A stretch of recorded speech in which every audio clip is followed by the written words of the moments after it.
esta hora en Blue, las historias, las primicias, los personajes, los deportes. Inicia la tarde con Meridiano Blue. Dirige Ricardo Ospina. Es un gusto seguir con ustedes, estamos en Meridiano Blue, hoy es martes 24 de marzo, saluda a quienes a esta hora están con nosotros también en el canal de YouTube de Blue Radio y en Ditu, aplicación de Caracol Televisión. Una jornada con muchas noticias, Colombia está de luto, 70 muertos deja el accidente de un avión Hércules C-130 de la Fuerza Aérea Colombiana que cayó a tierra pocos segundos después de haber despegado de un aeropuerto en Puerto Leguízamo, en el departamento de Putumayo. Hay 24 heridos que a esta hora están siendo atendidos en el Hospital Militar Central en Bogotá. Lo último desde ese sitio en el oriente de la capital del país, Laura Olarte.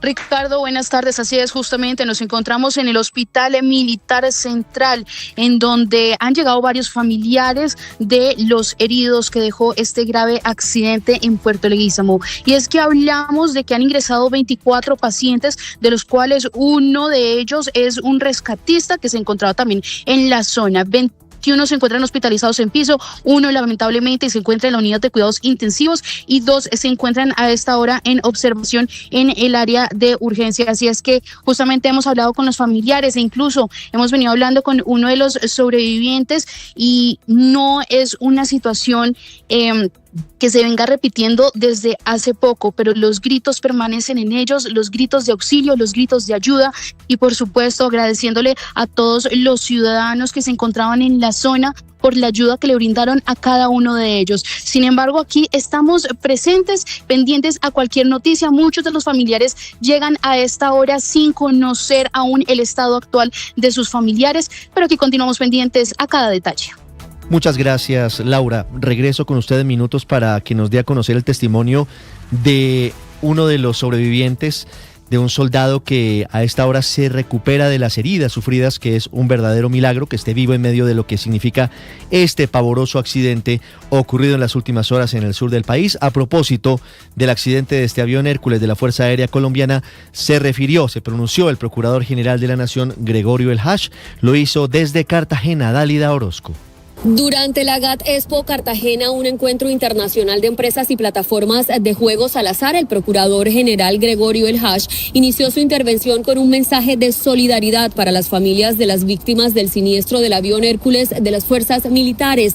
El jefe del Ministerio Público fue enfático en que esta es una catástrofe no solo para la aviación, sino para todo el país y mandó un fuerte mensaje a quienes asegura a través de redes sociales buscan y señalan responsables sin importar el dolor de las familias de las víctimas que aún están identificando a sus seres queridos. No es el momento para empezar a buscar culpables a través de la cuenta de X. No es mirando hacia atrás como se puede establecer sobre el humo de los cadáveres que allí encontraron hace un rato, los 4 que faltaban, endilgarle a quien sea que sea responsabilidades hacia adelante o hacia atrás. Es el momento de la solidaridad. El procurador también pidió un minuto de silencio en medio del evento para homenajear a los uniformados que murieron en cumplimiento de su deber, de quienes dijo se truncó una trayectoria que seguramente hubiera sido exitosa. Ya vamos a contarles todos los detalles detrás de la tragedia aérea, tras el accidente de este avión Hércules C-130 en Puerto Leguízamo, en el sur del país, en el departamento de Putumayo. La otra noticia del día tiene que ver con la orden de la Fiscalía y de la Policía para capturar a los 7 cabecillas de la segunda Marquetalia, entre ellos alias Iván Márquez y alias El Zarco Aldinever, por el magnicidio de Miguel Uribe Turbay. Kalila Peña, ¿qué dijeron las autoridades en el búnker de la Fiscalía? Ricardo, muy buenas tardes. La Fiscalía obtuvo 7 órdenes de captura por el magnicidio de Miguel Uribe Turbay contra cabecillas de la segunda Marquetalia, al catalogarlos como autores intelectuales por una motivación clara de ocasionar un impacto sobre la democracia, razones políticas vinculadas al ejercicio de sus funciones como senador y precandidato presidencial de Colombia. ¿Quiénes son estos 7 cabecillas? Alias Iván Márquez, alias John 40, alias El Zarco Aldinever, Dinever, alias Roosevelt o Rumba, alias Enrique Marulanda, alias Gonzalo Ochalo, y Kendry Telles Álvarez, alias Yaco, quien habría sido pieza clave entre alias el viejo Simeón Pérez y el encuentro con el Zarco al Dinever en Cúcuta para conocer y ejecutar la orden del asesinato. Sobre el Zarco, a pesar de las dudas sobre si estaba vivo luego de una supuesta baja por parte del ELN, dice la Fiscalía que en este momento no tiene pruebas de dicho fallecimiento, por lo cual el proceso judicial en su contra avanza. Y sobre este cabecilla hay otro punto clave, pues debido a los cuestionamientos sobre por qué la resolución presidencial para suspender la calidad de negociadores solo llegó a la Fiscalía el 9 de julio de 2025, un mes después del atentado contra Uribe Turbay, a pesar de que las mesas de diálogo con la segunda Marquetalia se habían suspendido en 2024, el comisionado de paz Oti Patiño sostuvo que la realidad jurídica a veces va un poco atrás de la realidad real. Sobre esta realidad, la fiscal aseguró que este tiempo para tomar esta decisión de reactivar las órdenes de captura tiene que ver con que venció el plazo para la mesa sin que avanzaran negociaciones. Ya regreso con usted, Kalila, para escuchar a la fiscal general, para escuchar al director de la Policía Nacional. Cambiamos de tema, hablamos de la iniciativa investigativa que comenzó la Fiscalía tras la denuncia que hizo esta casa periodística Caracol Televisión frente a las denuncias por presunto acoso sexual que pesan en contra de 2 periodistas presentadores de Caracol Televisión. Catherine Ávila. La Fiscalía anunció la apertura de una iniciativa investigativa tras denuncias de presunto acoso sexual contra 2 periodistas y presentadores de Caracol. Esto se da luego del comunicado de esta empresa en el que anunció que activó de manera inmediata los protocolos internos y los procedimientos establecidos por la ley para la atención e investigación de este tipo de situaciones, priorizando en todo momento la protección y el acompañamiento de las eventuales víctimas. La fiscal Luz Adriana Camargo se pronunció al respecto, anunciando que se habilitó un correo electrónico para recibir denuncias. Abrimos un correo electrónico exclusivo destinado a la recepción de la información que quieran hacernos llegar las víctimas. Ese correo está dispuesto para ellas. Hemos iniciado una investigación, una iniciativa investigativa que está a cargo de la señora delegada para la seguridad territorial, en conjunto con la jefe de la unidad de fiscalía delegada ante la Corte, en la línea de género que manejan ambas dependencias. Este correo es denuncia.acoso@fiscalía.gov.co por parte del Gobierno Nacional. También se pronunció al respecto el ministro de Justicia, Jorge Cuervo. Pues la investigación le corresponde a la Fiscalía. La Fiscalía seguramente con estas denuncias puede articular un caso, ¿sí? Lo que llaman macrocasos, así como ha habido macrocasos, por ejemplo, frente a otras situaciones de violencia, de grupos armados. El concepto de macrocaso podría ser usado acá, y es acumular una serie de denuncias que tengan un patrón y un denominador común, y sobre eso investigarlo para no hacerlo caso a caso, que a veces eso es mucho menos eficiente. También hubo decisión de la Fiscalía frente al caso de Lina Castillo, quien hace 8 años denunció a Holman Morris, gerente de RTBC, por presunto acoso sexual y laboral. Sin embargo, el sistema judicial la tiene a ella bajo acusación por injuria y calumnia. La Fiscalía cambió el fiscal a cargo del juicio y ahora será asumido por la Fiscalía Tercera Delegada ante la Corte Suprema de Justicia. Se pidió también desde ahora abordar este proceso bajo la perspectiva de violencias basadas en género. Catherine, gracias. 1:11 minutos. Hay una grave situación de orden público en la vía Panamericana. Sigue cerrado el paso entre Cauca y Nariño luego del atentado terrorista de este lunes festivo contra una patrulla de la policía cerca de Timbío, que dejó un policía muerto y otros 6 heridos. Desde Cali, Hugo Mario Palomar. Ricardo, el ataque terrorista con explosivos que mató al patrullero Juan David Grande Cantero y dejó heridos a otros 5 policías y a 10 civiles destruyó un tramo de la vía Panamericana entre Timbío y Rosas, en el sur del Cauca.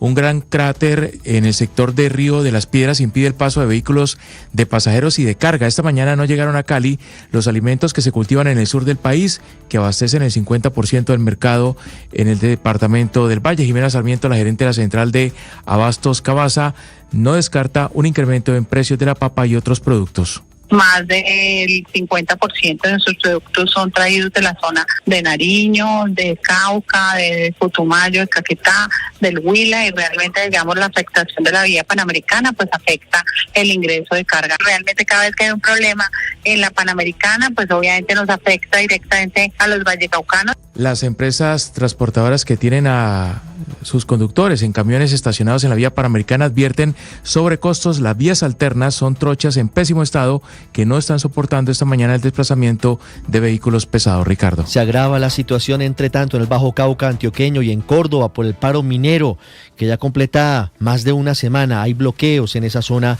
de Colombia, muy cerca de la vía entre Medellín y la costa caribe colombiana. Héctor Santamaría. Ricardo, buenas tardes. Los puntos de concentración están ubicados en los municipios de Cáceres, El Bagre, Tarazá y Caucasia. En este último municipio, donde hubo la quema de 2 camiones y además situaciones de orden público que afectaron a la comunidad. De putió esta chimbada, nos quemaron uno aquí en el puente Río Man.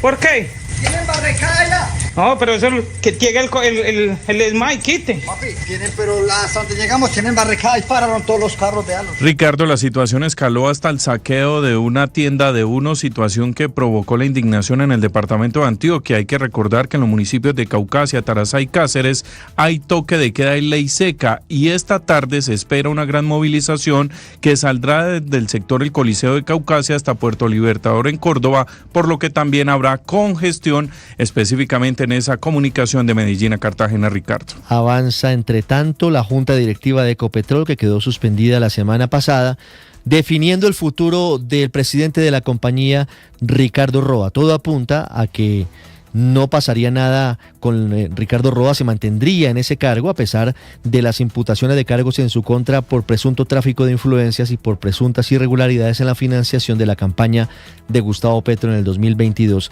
Sin embargo, la USO, la Unión Sindical Obrera, el poderoso sindicato de trabajadores de Ecopetrol, está ratificando a esta hora la solicitud a la Junta para que retire a Ricardo Roa de la presidencia de Ecopetrol. Laura Rojas. Sí, señor, mire, estamos aquí muy pendientes precisamente de esa junta directiva que se aplazó pues desde el pasado jueves y hoy nuevamente se reunieron los miembros. Lo que conocimos es que esta mañana pues algunos miembros de la USO llegaron aquí al edificio de Ecopetrol para hablar con esa junta, con esos miembros. Lo que conocimos también fue una carta donde la USO señala a la junta directiva que tiene la responsabilidad de proteger la reputación de la compañía y advirtió además, mire, muy importante, de no tomar medidas, podría convocar a una movilización nacional en defensa de la empresa. Pues en este documento, pues también señalan que hay una situación que habría impactado directamente a la imagen de Ecopetrol, que cayó del segundo al 17 puesto en el ranking de reputación corporativa entre 2023 y 2025, lo que podría traducirse en riesgos financieros, pérdida inversionista y sanciones, es lo que ponen en este comunicado la USO. También de alguna manera pues le pide a los miembros de la junta directiva que tomen la decisión hoy si realmente van a apartar a Ricardo Roa o si finalmente le darían una licencia especial a Ricardo Roa. De ser así, si le dan una licencia especial, uno de los vicepresidentes pues sería el presidente encargado en todo caso. Pues estaremos pendientes del desenlace de esta junta de Ecopetrol. Laura, gracias. 1:15. Hoy es el día 24 de la guerra en Oriente Medio. Versiones encontradas, el precio del petróleo disparado y más destrucción y víctimas. César Moreno.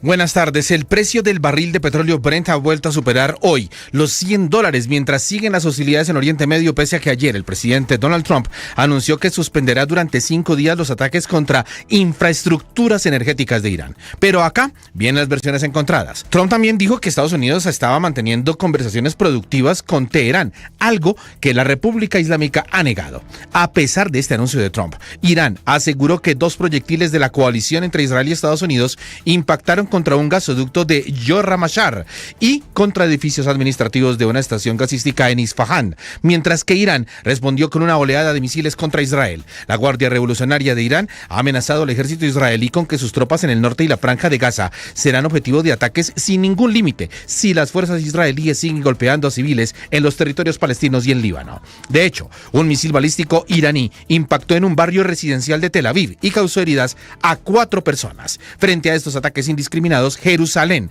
no va a celebrar su tradicional Domingo de Ramos debido a la guerra con Irán. En el otro frente de guerra, en el Líbano, el gobierno israelí comunicó que su ejército impondrá su dominio en todo el sur del país hasta el río Litani, ubicado a unos 30 kilómetros al norte de la frontera.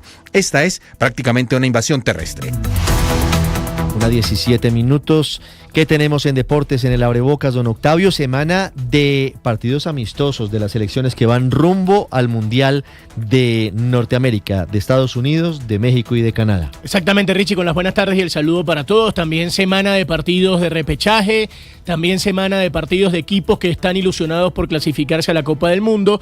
Estaremos hablando de todo eso, por supuesto estaremos con Fabio Poveda desde los Estados Unidos siguiendo a la selección Colombia. También hay torneo local colombiano, todavía no para el torneo local colombiano y por supuesto estaremos dando todos los detalles. Esta semana también comienza el béisbol de las Grandes Ligas. Toda la información en minutos acá en los deportes en Meridiano Blue.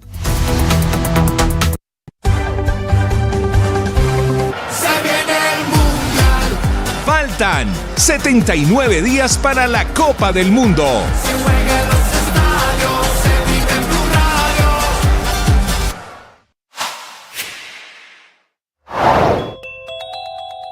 Teniendo en cuenta el accidente del avión Hércules de la Fuerza Aérea en Puerto Leguízamo, en Mañanas Blue, Eduardo San Juan, comandante de bomberos de Putumayo, habló de las dificultades para acceder al terreno del accidente. Nosotros tenemos dos vehículos, un carro tanque, un vehículo camión tipo carro tanque, tipo cisterna, y una camioneta de ataque rápido, pues que de momento ya no tiene es para incendios forestales, pero ya no tiene la bomba, pero pues igual eso nos sirvió para el transporte del día del personal, pues porque el acceso a la zona era bastante difícil al comienzo.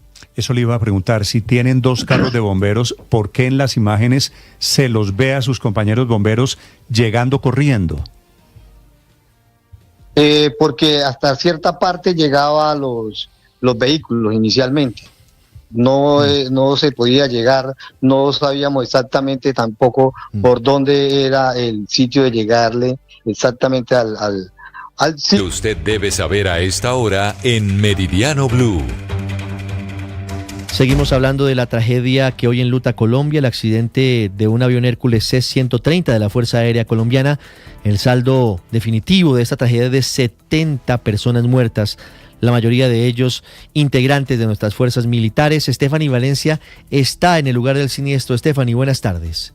Esto es de llorar, uno ve estas imágenes, cómo quedó este avión y es difícil de creer que hubiera sobrevivientes de esta tragedia. Esto que están viendo ustedes en imágenes es lo que se ve a esta hora, un día después de que se registrara este trágico accidente aéreo, la peor tragedia aérea que ha sufrido nuestras fuerzas militares en las últimas décadas de nuestro país. Allí están viendo ustedes lo que queda de las palas de uno de los 4 motores que tiene o que tenía este avión. Vemos también algunas partes del fuselaje del avión, parte también del rotor, la cola del avión, que varios testigos que estuvieron aquí participando en el rescate de muchos heridos cuentan cómo tuvieron que partir con machetazos la parte trasera porque escuchaban los gritos de auxilio de los uniformados y fue así como lograron rescatar a varios de ellos que se encontraban allí atrapados. Huele a calcinado todavía, mucho humo en esta zona, ya está el equipo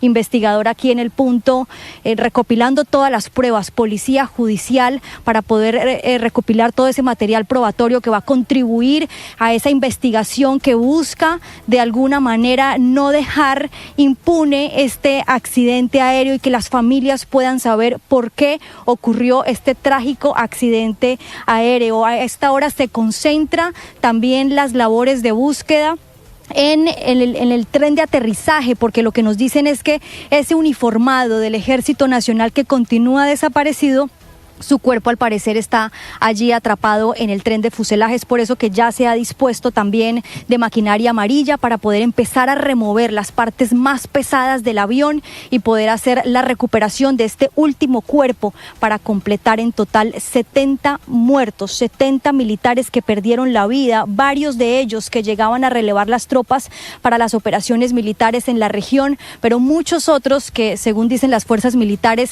ya habían salido de permiso y eran esperados por sus familias, pero nunca llegaron. Un dolor que claramente es irreparable. 1:21 minutos. Muchas gracias, Stephanie. Sobrecogedor su testimonio en el sitio de la tragedia. Y las familias en todo el país, las familias de los fallecidos, las familias de los heridos, son el epicentro de las noticias. En Puerto Caicedo, en Putumayo, está la familia de Harvey Davián Morán, que es uno de los fallecidos en este accidente aéreo. Valentina Gallego fue hasta la casa de este soldado. ¿Qué le dijo a la familia, Valentina? Hola, buenas tardes. Yo los saludo desde el municipio de Puerto Caicedo, vereda La Isla. Esto es a unos 20-25 minutos del casco urbano de Puerto Asís. De esta tierra pujante era una de las víctimas fatales, el soldado identificado como Harvey Davián Morán Viteri, uno de los héroes de la patria que desafortunadamente perdió la vida. Me encuentro con Vanessa Coronel, ella es su sobrina. Vanessa, ayer iniciaban 46 días de permiso. ¿Cómo le estaban esperando ustedes en familia? ¿Lo recuerdan como un hombre muy alegre? Muy buenas tardes, y nosotros lo estábamos esperando pues con muchas ansias. Mi madre, su esposa, teníamos preparados pues para hacer un paseo en familia, pero pues lastimosamente esa es la voluntad de Dios y no se pudo realizar. Vanessa, ¿cómo era él? ¿Qué había detrás de su uniforme que lucía orgullosamente? Él era un ser amado, un ser respetuoso, cariñoso, amoroso, alegre, se prestaba para todo. Vanessa, por último, usted me dice que tuvo un último contacto. ¿Qué les alcanzó a decir él antes del accidente? Él se comunicó con su esposa y le dijo que iba a salir del avión. Y a mí también me escribió y me dijo que ya estaba a punto de salir. Entonces pues fue su último mensaje. Estaba muy feliz, muy contento. La noche anterior había puesto un estado donde decía ya pronto, mañana ya vamos a salir, pero pues así son las cosas de Dios. ¿Qué le han dicho del traslado del cuerpo? La verdad nos tienen en espera, nos tienen sin comunicación. Estamos aquí esperando a ver cómo solucionamos. Vanessa, muchísimas gracias. Entendemos que es un momento muy doloroso para usted, para toda la familia y también para esas familias que hoy lloran a esos seres queridos que perdieron la vida en este accidente aéreo. Nosotros seguimos desde el departamento de Putumayo, del lado de la gente, del lado de las familias. Valentina, gracias. Y mientras tanto, un sobreviviente de esta tragedia aérea habló y dio detalles de los escalofriantes momentos que vivió dentro del avión justo antes del accidente. Mientras tanto, los familiares de los demás soldados heridos pues están exigiendo respuestas e información sobre sus pacientes. Vamos al Hospital Militar Central, Laura. Marcela, buenas tardes, así es, justamente hemos estado hablando con varios familiares y especialmente con uno de los sobrevivientes. No me dejen morir, son las palabras que retumban en la cabeza de uno de los soldados sobrevivientes al accidente en Puerto Leguízamo. Hablamos de Mauro Peñaranda, un soldado de 22 años que hoy hace parte del grupo de los 57 sobrevivientes de esta tragedia. Traqueaba desde el despegue, eso es lo que asegura el soldado, que aunque es común, en esta ocasión podría tratarse de un sobrecupo, sobrepeso o fallas, incluso también de mantenimiento, según como lo dice el sobreviviente. El oriundo de Villanueva Bolívar, con apenas un año de servicio, relata que la tensión se sentía desde el primer momento. En pleno vuelo, todo ocurrió en cuestión de segundos. El soldado Mauro Peñaranda señaló que el avión se partió en dos y en este punto es cuando decidió lanzarse, mientras que otros soldados lamentablemente no tuvieron la misma oportunidad, según lo que comenta el sobreviviente. Esto es lo que nos mencionó Mauro Peñaranda. Cuando iba cayendo se escuchó un ruido raro, pues como mi líder no me hablaba nada normal. Pues uno lo agarramos a las varillas que estaban ahí dentro, lo agarramos y pues pidiéndola a Dios, y cuando cayó, unos cayeron por allá, otros así. Así fue que pasó el caso. Yo cuando caí, yo salté, pero caí arriba de unos pisos. No, eso salió de que cayó, se partió todo, de que cayó, eso se partió todo. Claro, como uno puede, hay unos que se quemaban, estaban quemando, querían ayuda, pero uno no podía hacer nada. Intentaba como echarlo para arriba, pero qué va. Eso cuando traqueó, fue cuando cayó. Cuando iba cayendo se escuchó un ruido raro. Pues, mi líder no me hablaba nada normal. Pues uno lo agarramos a las varillas que estaban ahí dentro, lo agarramos y pues pidiéndole a Dios, y cuando cayó, unos cayeron por allá. Yo cuando caí, yo salté, pero caí arriba de unos pisos. No, eso salió de que cayó, se partió todo de que cayó. Estos son los lamentables hechos, palabras de las que tuvo que ser testigo este soldado Mauro Peñaranda. Y es que el timbre del celular fue el inicio de la incertidumbre para muchas familias. Una llamada que sonó en horas de la mañana el día de ayer, y esta es la hora en la que siguen llegando hasta aquí, hasta el Hospital Central Militar, a conocer el estado de salud de sus familiares. Que nos llamaron de allá del pueblo donde uno es. Tiene una quemadura en el cuerpo, por aquí por el cuello y por la espalda. No, nosotros estamos de rodillas ante Dios, porque yo le pedí esta mañana tanto cuando ya supimos que estaba acá, porque aquí ya se habían atendido y todo. Entonces, no, pues mi sobrina, la sobrina y todos están allá, estamos en comunicación. Lamentables son las palabras de los familiares y por supuesto también del testigo, y es que para hacer un balance hay 26 heridos en el batallón que tienen heridas leves. Se esperan que a este punto al Hospital Militar estén llegando 9 quemados nuevos. Han ingresado 24 heridos hasta estos momentos, 21 se encuentran hospitalizados, 1 en cuidados intensivos y 2 en observación. Laura, gracias. Una 28 en medio de la tragedia. Nos devuelve la fe, la forma en la que los habitantes de Puerto Leguízamo ayudaron a los heridos, los sacaron en moto. Escuchamos a Mauricio Peñaranda hace minutos. Ellos son los participantes, los protagonistas del milagro en medio de una tragedia de esta magnitud. Los heridos fueron sacados rápidamente del sitio del siniestro y eso les pudo haber salvado la vida. Desde Mocoa, Jairo Figueroa. Ricardo, así como usted lo dice, pues a pie, en moto, como fuera, la gente ayer se lanzó cuando escuchó la explosión del avión de esta Fuerza Aérea que llevaba o que debía llevar a Puerto Asís estas 128 personas. Elías Rojas esta mañana se convierte en el ciudadano condecorado, o más bien homenajeado por el ejército, reconocido, y le entregan una medalla al señor Elías Rojas, reconocimiento por haber llegado de primero ahí a ayudar a las víctimas de esta tragedia, Ricardo, así como varios habitantes de Puerto Leguízamo resultaron esta mañana reconocidos por las fuerzas militares que están aún en el sitio, luego de haber encontrado, como ustedes ya saben, los 4 cuerpos, las 4 personas que estaban desaparecidas, y siguen las labores ahora para el traslado de los cuerpos sin vida a otras regiones del país, Ricardo. Jairo, gracias. Y en Barranquilla están esperando noticias, Vanessa Saldarriaga, de 6 soldados que iban en ese avión. Sus familiares le pidieron a las autoridades información.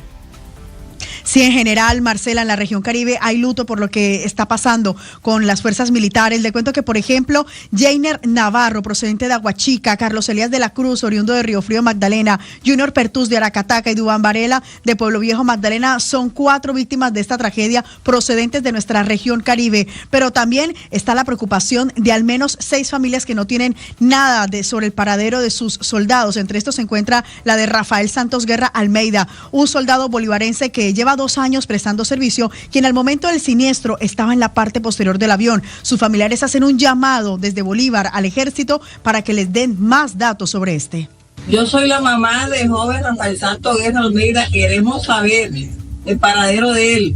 Le ha pasado el accidente y el ejército no nos ha dado ninguna información de él, no sabemos nada. Estamos y es un panorama preocupante porque ya hace más de 24 horas que se presentó este accidente. Al caso se le suma también la zozobra de 4 familias más en Córdoba que están esperando razones, especialmente en el sur de este departamento. Una madre tiene a 2 hijos, a Santiago Arias y Daniel Esteban Arias, involucrados también en este accidente, pues eran tripulantes del Hércules. Y un 7º más, un soldado desde La Guajira, por el que están pidiendo explicaciones sobre qué sucedió con él en este accidente, Marcela. Esta es la peor tragedia aérea en Colombia en lo que va corrido de este siglo. En el Catatumbo también hay 2 víctimas, bueno, sumado a la tragedia del Chapecoense, que fue hace ya más de una década. En el Cesar y en Ocaña, en norte de Santander, Cristian Santiago. La tragedia por el accidente aéreo ocurrido con el avión Hércules en Putumayo enluta a una familia del sur del departamento del Cesar y a otra más del municipio de Ocaña. 2 de los militares eran oriundos de esta zona del país. A Yanier Andrés Navarro Ortiz, su familia lo extrañará porque era una persona inigualable. Había entrado al Ejército Nacional para apoyar a sus seres queridos y emprender un mundo profesional en esa institución. Así lo relató Georgiadi Méndez, su pareja sentimental. Muchas ganas de crecer profesionalmente, de formar una familia. Era alguien muy familiar, nos quería a todos, siempre estaba pendiente de todos. Era alguien a quien podíamos acudir cualquiera si necesitábamos en cualquier momento. Por su parte, Juan Camilo Ovallos, el militar oriundo del municipio de Ocaña, se había ganado el cariño de toda la comunidad de la zona norte, que hoy llora su partida en este lamentable accidente aéreo. Jairo, gracias. Hay incertidumbre en los familia del cabo primero Jairo Andrés Rincón Machado, uno de los militares que iba a bordo del avión. Hoy su familia no sabe si sobrevivió al accidente. Nelson Murillo. En Calarcá, Quindío, esperan noticias del cabo primero Jairo Andrés Rincón Machado, integrante del grupo de soldados que viajaba ayer en el avión Hércules que se accidentó después de decolar del aeropuerto Caucayá en Puerto Leguízamo, Putumayo. El alcalde de Calarcá, Sebastián Ramos, confirmó a Blue Radio la incertidumbre que vive la familia, que solo tiene información parcial de compañeros del cabo en esa zona del país. Sí, una gran incertidumbre porque obviamente allí hay un calarqueño, un hijo, un hermano, primo, ¿cierto? Y que hoy ante esa incertidumbre pues existe mucho dolor por parte de la familia. Pues hasta el momento y en la última comunicación que tuve con ellos, pues siguen a la espera de una comunicación oficial por parte del ejército para saber cuál es la condición del cabo primero Jairo Andrés Rincón Machado. Familiares y autoridades esperan que en el transcurso de esta tarde el Comando de Personal del Ejército confirme el estado del cabo primero Jairo Andrés Rincón Machado.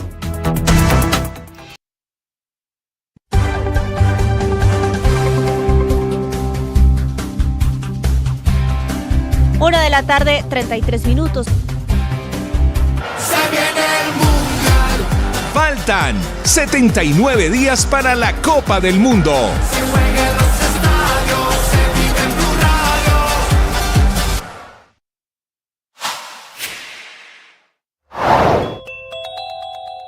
El paro armado que adelantó el ELN en el departamento del Chocó confinó a más de 6.800 personas, desplazó a más de 400 personas y provocó afectaciones a la población, específicamente en el Bajo Baudó, que ni siquiera tuvieron la posibilidad de desplazarse por alimentos y por agua. La gobernadora del departamento del Chocó es Nubia Carolina Córdoba. Cada vez se está haciendo más recurrente esta estrategia de los grupos armados para constreñir a la población civil y, por supuesto, atemorizarlos y ni siquiera dejarlos salir de sus casas. La experiencia espiritual nos hace consciente de que somos únicos e irrepetibles, y ello nos lleva a respetar al otro, a establecer límites, a no invadir nunca los espacios personales, a ser capaces de valorar y de encontrar en el otro su dignidad para respetarla. Nosotros nunca podemos, bajo ninguna circunstancia, irrespetar al hermano, a la hermana. Ojalá hoy, desde tu oración y de tu experiencia espiritual, puedas tener conciencia de tus límites. Tú sabes.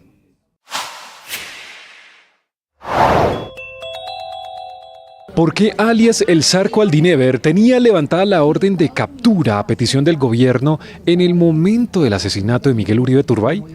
Esto fue lo que respondió el comisionado de paz, Oti Patiño. No, ya esa mesa estaba levantada y de facto ya, digamos, todos los beneficios jurídicos que se han desarrollado con base en esas conversaciones ya de hecho ya no existían. De tal manera que articular o comprometer al gobierno nacional con alguna Marquetalia en este momento es una cuestión que no tiene nada que ver. Siga la entrevista completa en nuestro canal de YouTube. En Blue le ponemos cara a la radio. Las últimas horas han sido muy difíciles para la fuerza pública. Después de ese accidente hay que sumarle también las 2 azonadas que se registraron en zona rural del suroccidente del país y que según el ejército estaría relacionada con la presión de grupos armados ilegales, particularmente la disidencia, para frenar las operaciones del ejército. El primer caso ocurrió en la vereda La Novillera, en el corregimiento de Río Claro, en zona rural de Jamundí, en el departamento del Valle del Cauca, donde cerca de 200 personas protagonizaron disturbios. Allí la comunidad fue usada y constreñida por la estructura Jaime Martínez, y en un hecho similar se registraron también afectaciones en la vereda Campo Alegre, en el municipio de Mercaderes, pero ya en el departamento del Cauca, donde tropas de la Brigada 29 fueron víctimas de otra zonada por parte de otro grupo de civiles, pero mandados por la Carlos Patiño. Estos hechos se produjeron luego de la destrucción de un laboratorio para el procesamiento de pasta base de coca en esa zona del país, y luego de la azonada los uniformados lograron replegarse de manera organizada hacia un punto seguro sobre esa famosa vía panamericana. Todo esto ocurre allí en el límites de Cauca y Valle del Cauca. Cauca, que es el 4º departamento con más presencia de hoja de coca, aporta el 11% del total global de la cifra que tiene Colombia en este momento, es decir, cerca de 26.000 hectáreas de hoja de coca.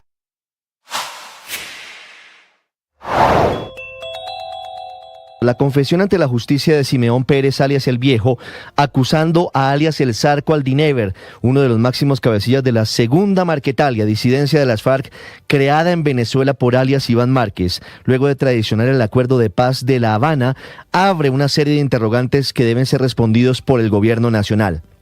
En febrero de este año, alias El Viejo reveló ante la Fiscalía que las disidencias de las FARC ofrecieron 1.000 millones de pesos para ejecutar el magnicidio de Miguel Uribe Turbay, pero además confirmó todos los deportes, fútbol, ciclismo, béisbol, baloncesto, automóvil, todos en Meridiano Blue.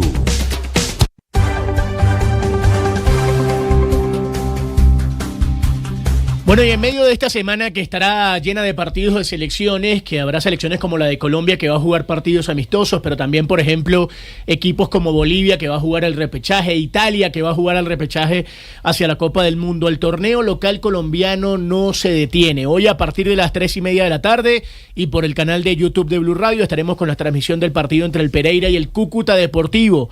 Luego también a las 6, Junior Atlético Bucaramanga. Será el segundo partido del día de hoy a las 8 de la noche.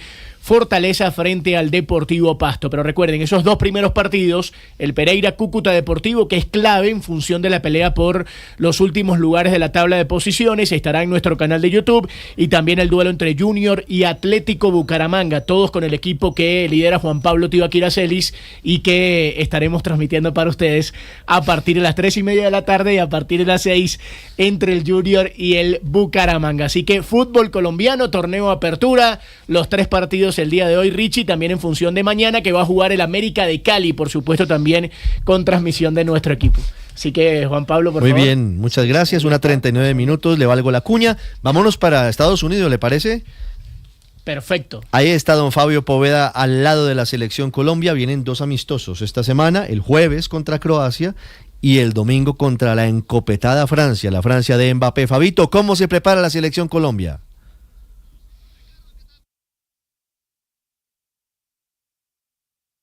6 jugadores convocados por el técnico Néstor Lorenzo ya se encuentran concentrados aquí en Orlando previo al partido del próximo jueves ante la selección de Croacia. El técnico Néstor Lorenzo hoy podrá dirigir el primer entrenamiento con los 26 jugadores, lo hará en horas de la tarde en el complejo deportivo del Orlando City, que es el equipo de Orlando que milita en la Major League Soccer aquí de los Estados Unidos. Ayer pudimos conversar con Johan Mojica, el lateral izquierdo del combinado nacional, que seguramente va a ser titular el próximo jueves ante los dirigidos por el capitán, por supuesto comandados por el capitán Luka Modric. Bien, Johan Mojica. Y estar acá pues con los compañeros, cuerpo técnico y pues representar al país pues es lo más grato que tiene uno como futbolista, ¿no? Johan, enfrentar a los mejores del mundo, porque van a tener a Luka Modric en Francia, Mbappé, o sea, una constelación de estrellas. Sí, acá también las tenemos. Tenemos a muchos jugadores que ya llevamos tiempo en el fútbol pues élite, a compañeros de selección que están a un nivel máximo, entonces van a ser compromisos bastante exigentes y pues estamos más pendientes del trabajo que tenemos que hacer nosotros para llegar lo más fuerte posible a lo que es el Mundial y también saber pues cuidar la salud y estar pendiente ahora mismo a muchos detalles que hacen de que en la exigencia máxima pues se vea todo el cuidado y todo el trabajo que se ha hecho en estos meses, ¿no? Johan, precisamente usted habla de la calidad que tiene también la selección Colombia y que además Francia y Croacia top, sobre todo en los últimos mundiales, favoritas, figuras, que hayan escogido jugar con Colombia también significa que acá hay poder, acá hay talento y muchos goles también, ¿no? Sí, yo creo que pues sabiendo, yo creo que ya ni hay que decir el nivel que tiene Croacia con los últimos 2 mundiales a las instancias que han llegado, igual que Francia, jugadores que pues vamos enfrentando en nuestras ligas allá en Europa, entonces creo que nosotros tenemos que estar más pendientes de hacer bien nuestro trabajo, de hacer bien lo que el plan de juego que tenga el profe para con la selección y que nosotros pues creamos en nuestras capacidades dentro de la humildad que se debe tener y el respeto que hay que tenerle al rival, pero creo que los equipos y las selecciones se hacen grandes cuando primeramente se confía en sí mismo. Johan, usted es un jugador con mucha proyección al ataque, un jugador que le gusta salir, centrar, juntarse con los demás, pero cuando se enfrenta a equipos de esta magnitud, ¿cuál es la primera función?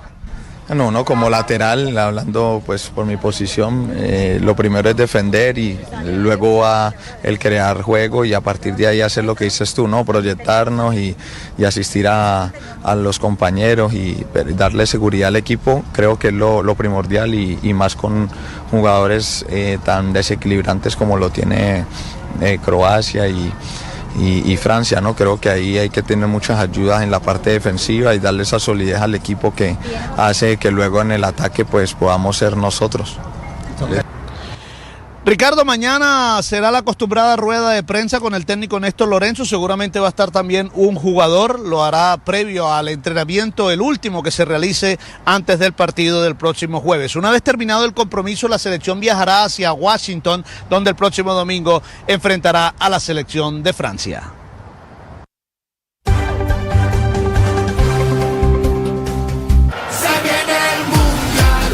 Faltan 79 días para la Copa del Mundo.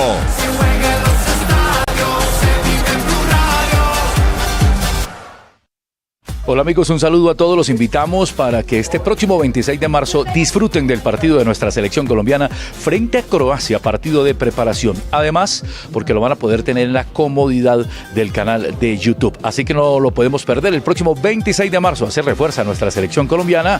Preparación rumbo a la Copa del Mundo 2026. Colombia-Croacia, nuestro canal de YouTube. Se viene el Mundial.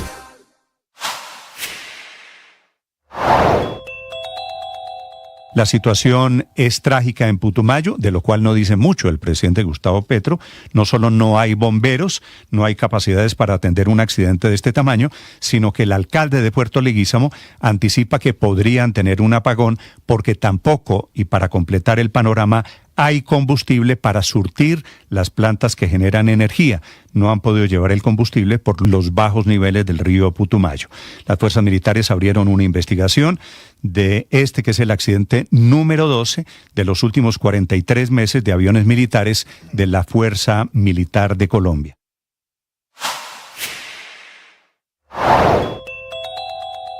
Eduardo San Juan, comandante de bomberos de Putumayo, habló de las hipótesis que se manejan alrededor del accidente del avión Hércules de la Fuerza Aérea en Puerto Leguízamo. Todos son especulaciones, son hipótesis que se están manejando de personas que estaban en el aeropuerto y presenciaron el despegue de la aeronave, pero en sí una información oficial no se tiene. Se habla de que el avión en el momento de despegar en la cabecera de la pista golpeó la parte de atrás. No sabemos si sea cierto o sea real. Lo que sí se ve en un video que alcanzó a quedar... Perdóneme, señor San Juan, que usted me está dando una información nueva. Cuando el avión despegó, ¿la parte de atrás golpeó tierra, golpeó la pista? Eso es lo que supimos por medio de una información de un Lo que usted debe saber a esta hora en Meridiano Blue. Hablaron la fiscal general Luz Adriana Camargo y el director de la policía, el general William Rincón, sobre la recompensa de hasta 5.000 millones de pesos por Iván Márquez, máximo cabecilla de la segunda Marquetalia, que traicionó el acuerdo de paz del Teatro Colón, y hasta 4.000 millones por el Zarco Aldinever, el hombre que habría dado directamente la orden para asesinar a Miguel Uribe Turbay. La fiscalía dice que el Zarco Aldinever no está muerto, así hayan intentado montar un teatro en Venezuela. Kalila Peña. Sí, señor, la Fiscalía confirma estas 7 órdenes de captura por el magnicidio contra estos cabecillas de la segunda Marquetalia, al catalogarlos como autores intelectuales determinadores por una motivación clara de ocasionar un impacto sobre la democracia. Escuchemos a la fiscal general Luz Adriana Camargo. En la intención de la segunda Marquetalia de ocasionar un impacto sobre la democracia y sobre los procesos políticos del país. Allí se encuentran alias Iván Márquez, Kendry Telles Álvarez, alias Yaco, quien habría sido pieza clave entre alias el viejo Simeón Pérez y el encuentro con el Zarco Aldinever en Cúcuta para ejecutar la orden del asesinato. Sobre alias el Zarco Aldinever, la Fiscalía asegura que en este momento no tiene pruebas de su fallecimiento. Este cabecilla tiene otro punto clave debido a los cuestionamientos sobre por qué la resolución presidencial para suspender la calidad de negociadores llegó un mes después del atentado, a pesar de que las mesas de diálogo con la segunda Marquetalia se habían suspendido en 2024. El comisionado de paz, Oti Patiño, respondió así. Sí, de facto, cuando no hay una mesa, ya no hay conversaciones, de facto se levantan las órdenes de captura. Ya luego, digamos, la realidad jurídica a veces va un poco atrás de la realidad real. Sobre esta realidad, la fiscal aseguró que este tiempo para tomar esta decisión de reactivar las órdenes de captura tiene que ver con que venció el plazo para la mesa sin que avanzaran negociaciones.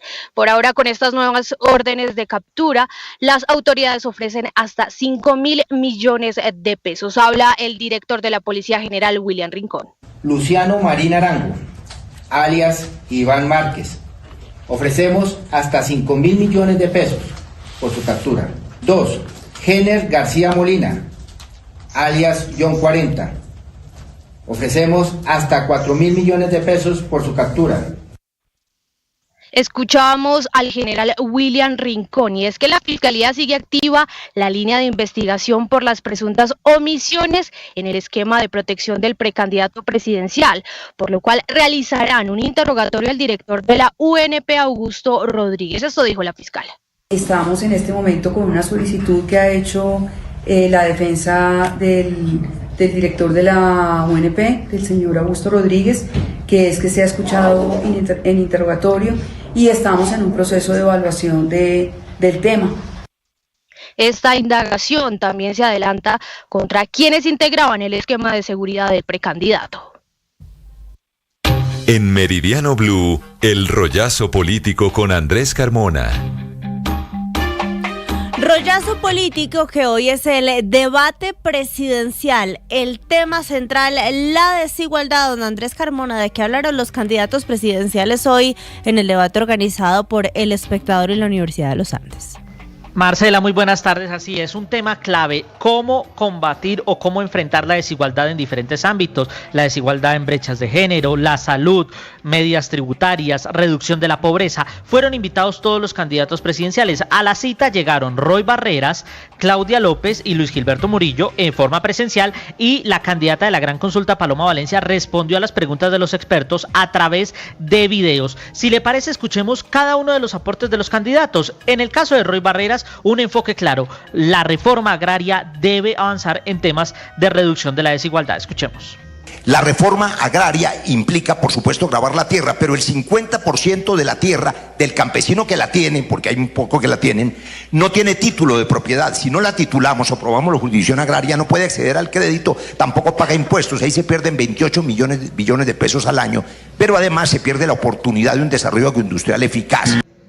Para Claudia López, el tema de la salud implica no solo mejoramientos tecnológicos, implica no solo una mejor cobertura, sino también temas de prevención. Escuchemos. Estoy de acuerdo en que debe haber prestadores que regulan el aseguramiento, aseguradores, prestadores, auditores y pagadores. Me parece que el sistema de pago único funciona, pero tiene que funcionar con auditoría. Y por último, tiene que haber salud preventiva. De lo contrario, la mejor inversión en salud, amigos queridos, es que 8 millones de colombianos, excúsenme decirlo con claridad, no vivan entre la mierda. Luis Gilberto Murillo, por su parte, habló de hacer la movilidad social entendiendo las particularidades de diferentes sectores. Por ejemplo, un caso, los loteros. Escuchemos. Los loteros, los que venden la lotería todavía, no es virtual, le generan 300.000 millones de pesos al sector salud. Y no tienen seguridad social en salud. ¿Ustedes ven esa contradicción? Entonces, ¿cómo le genera a ellos movilidad social? O las platoneras de Buenaventura, que estuve hablando ayer con ellas, o las piangüeras de Tumaco. Entonces dice, bueno, ¿y cómo le genera usted a ellos movilidad social? Entonces, esto hay que mirarlo en concreto. Y por su parte, Paloma Valencia estableció varios puntos de sus medidas tributarias de llegar a la Casa de Nariño. Nosotros queremos bajar el impuesto de renta, eliminar el impuesto de patrimonio y tener una conversación sincera con las autoridades territoriales para mirar los prediales y para mirar el ICA, que se han vuelto imposibles. Uno de los temas que quisiéramos impulsar es la devolución del IVA, que creemos que es fundamental para generar confianza entre los colombianos más pobres y que ellos no estén gravados por ese impuesto. El evento contó con la participación del Espectador, la Universidad de los Andes y organizaciones no gubernamentales como Oxfam.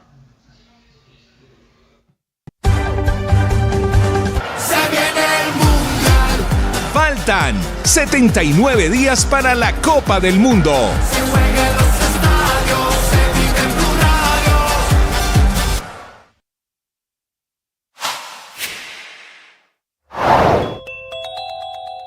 El comisionado de paz Oti Patiño opina sobre el hecho de que la segunda Marquetalia estuvo detrás del asesinato de Miguel Uribe Turbay. Digamos, sobre eso no tengo nada que opinar. De todas maneras, seguramente hay una investigación que los involucra a ellos. Lo cierto es que con la segunda Marquetalia ya la mesa de negociación o de conversaciones ya había terminado desde finales de 2024. Por lo tanto, las personas que estaban involucradas y la misma segunda Marquetalia para el gobierno nacional habían dejado de existir como interlocutores. Lo que existía en este momento, desde el año 2024, desde el año 2025, es conversaciones con la agrupación, que es una decisión de la segunda Marquetalia, que se llama la Coordinadora Nacional Ejército Bolivariano, que comprende dos bloques. Uno de los bloques se llama Comandos de Frontera y el otro bloque se llama Coordinadora del Pacífico. Para una mejor experiencia con estos contenidos, suscríbase a nuestro canal de YouTube. En Blue le ponemos cara a la radio. ANIF propone subir el precio de la CPM en 214 pesos mensuales. Aquí en Blue Radio, toda la información. Y es que según los cálculos de ANIF, si no se hace nada con los precios de los combustibles, en 2026 el faltante de dinero para el presupuesto va a superar los 10 billones de pesos, 10.7 billones para ser exactos, y sumará 136 billones de faltante desde la creación, lo que quiere decir que los colombianos nos habremos gastado. Es lo que usted debes saber a esta hora en Meridiano Blue. El gobierno nacional buscará mediante decreto el poder de sacar de las empresas a presuntos acosadores laborales o sexuales como parte de un paquete de medidas preventivas que le dan dientes para exigir el cumplimiento de la reforma laboral. Marcela. Ricardo, es que ya no van a tener que esperar a que se haga una investigación y se llegue a una conclusión, sino que los inspectores van a poder tomar medidas en el momento mismo en que visiten las empresas, como por ejemplo separar provisionalmente de sus cargos a quienes están acusadas de hechos graves de acoso laboral o sexual. También podrían, por ejemplo, ordenar la reubicación de personal dentro de la compañía, obras locativas en temas como ventilación e iluminación, e incluso el cierre preventivo de actividades cuando esté en riesgo la vida de los trabajadores. Dicen que lo que quieren es pasar de mitigar un hecho que ya se consumó, un daño que ya se hizo, a prevenirlo. Esto es parte de un proyecto de decreto que no ha sido firmado todavía, pero la intención del Ministerio del Trabajo es que esto tenga la firma del presidente y empiece a operar.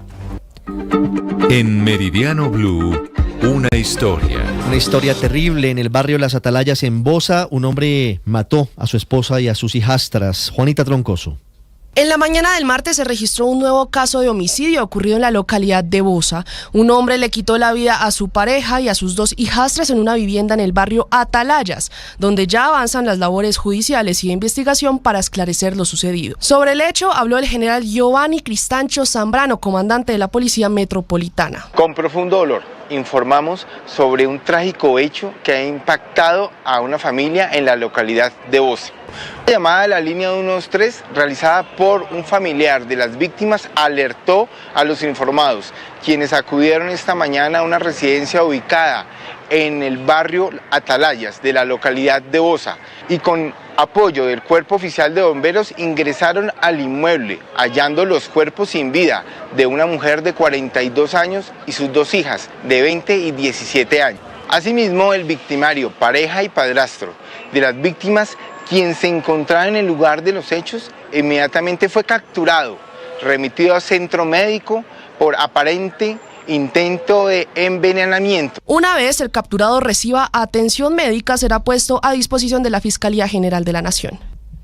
Y ahora vamos a la cumbre de las ciudades capitales del país, porque los alcaldes van a presentar un proyecto de reforma a las transferencias que reciben desde el gobierno nacional. Nicolás Rodríguez.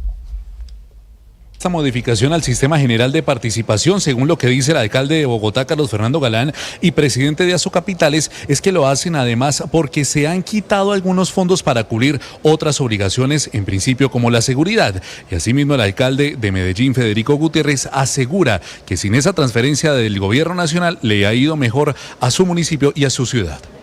El presidente, cuando va a las regiones, van a reunirse en el marco de la paz total con los peores bandidos. Aquí vienen a Medellín a hacer el tarimazo con los peores bandidos, pero no se sienta ni con alcalde ni con gobernador. Desde el principio de nuestro gobierno, yo le dije a nuestro equipo, vamos a diseñar plan de desarrollo para los 4 años que no dependa en un solo peso del gobierno nacional. Y siquiera lo hicimos así, porque si hubiéramos quedado dependiendo del gobierno nacional, pues no hubiéramos podido hacer nada. Y mire cómo vamos de bien.